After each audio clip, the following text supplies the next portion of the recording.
الحمد لله رب العالمين. الصلاة والسلام على رسوله الكريم وعلى آله وأصحابه أجمعين. محترم নাজরিন ইকরাম, আজকে আলোচনা করব কুরবানির পশুকে জবাই করার পরে যে করণীয় আমাদের কিছু আছে সেই সম্পর্কে ইনশাআল্লাহ তাআলা আলোচনা করব। সুতরাং যারা আমার এই ভিডিওকে দেখছেন মনোযোগ সহকারে যদি দেখেন অবশ্যই फायदा হবে। मेरे दोस्तों और बुजुर्गों, কোরবানির পশুকে জবাই করার পর যতক্ষণ পর্যন্ত পশুটা ঠান্ডা না হবে ততক্ষণ পর্যন্ত আমরা চামড়া অথবা অন্য কিছু আমরা কাটতে পারবো না। যতক্ষণ পর্যন্ত পশু ঠান্ডা হবে না আমাদেরকে অপেক্ষা করতে হবে।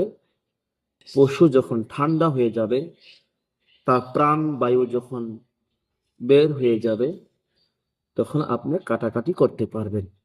এর আগে কাটাকুটা করতে পারবেন না, আপনাকে অপেক্ষা করতে হবে। দ্বিতীয় এই মাসআলা হলো,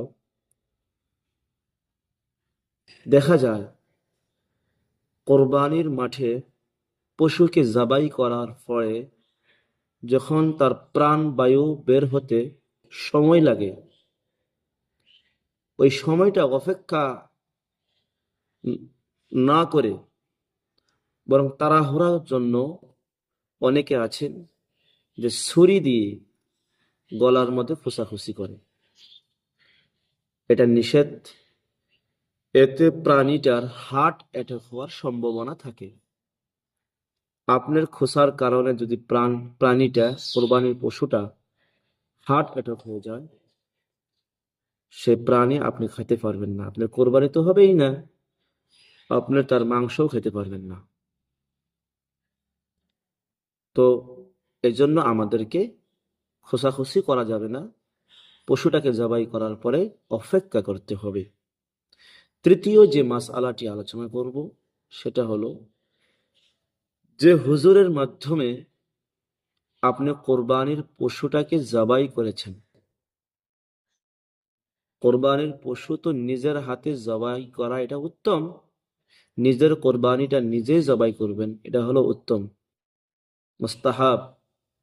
কিন্তু যদি আপনি জবাই করতে না জানেন, হয়তো আপনি হুজুরের ধারায় বা সমাজের ইমামের ধারায় আপনি কোরবানি করবেন, কোরবানির পশুটাকে জবাই করবেন, তো জবাই করার পরে অবশ্যই হুজুরকে আমরা সম্মানে ওনাকে কিছু হাদিয়া দিব, পারিশ্রমিক, ওনার কষ্ট যেটা সেই হিসাবে আমরা তাকে একটা হাদিয়া পেশ করব। তাকে মাংস দিলে হবে না। অনেকে হুজুরকে মাংস দেয়, পারিশ্রমিক মাংস দেয়, পয়সা দেয় না, বলে হুজুর জবাই করছে, হুজুরকে মাংস দাও। অবশ্যই আপনি মাংস দেন, কোনো অসুবিধা নেই, কিন্তু এটা আপনি পারিশ্রমিক হিসেবে দিতে পারবেন না। এর জন্য হুজুরকে পয়সা দিতে হবে আগে। হুজুরকে কিছু পয়সা হাদিয়ে দেন, 200 টাকা বা 300 টাকা আপনি হাদিয়ে দিন। তারপর আপনি পারিশ্রমিক হিসাবে কিছু পয়সা দেওয়ার পরে, 200-300 টাকা দেওয়ার পরে যদি আপনি হুজুরকে মহাব্বত করেন, আপনি মাংস দেন, সমস্যা নাই।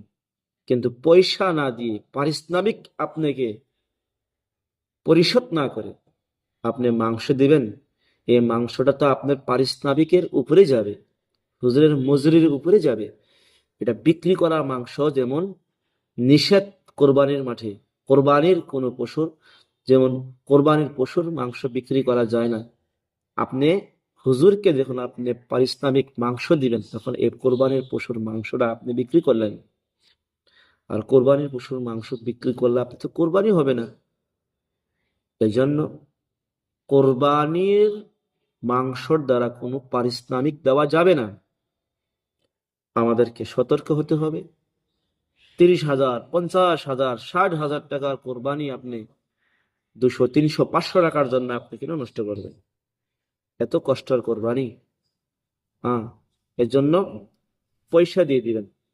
যারা কাটাকাটি করে মাংস বা গরুর মধ্যে আপনার সাথে মেরামতি করলো, তাদেরকে মাংস দেন। এটা কিন্তু পারিশ্রমিক হিসাবে যাবে। আপনাকে পয়সা দিতে হবে। পয়সার দ্বারা আপনি তাকে খুশি করুন। তারপর তাকে কিছু আহ মাংস দেন। যেহেতু ঈদ, আনন্দ হিসেবে কিছু তাকে মাংস দেন। বাড়িতে মানুষ আছে, ছোট ছোট বাচ্চারা আছে, খাবে, কোনো সমস্যা নাই। কিন্তু পারিশ্রমিক আপনাকে টাকা দিতে হবে। বলে টাকা নেবে না সে, না না না, এটা হয় না। মানুষ কাজ করবে আপনার বাড়িতে আর সে পয়সা নিবে না, একই হয়? আজকাল মানুষের কাজ কাম করে, পয়সা নেয় না। সে যদি বলে না পয়সা লাগবে না, সে তো এই জন্যই বলবে না যে পয়সা লাগবে না। বলে যদি আমি পয়সা নেই তো কোরবানির মাংস আমাকে দেওয়া দিবে না।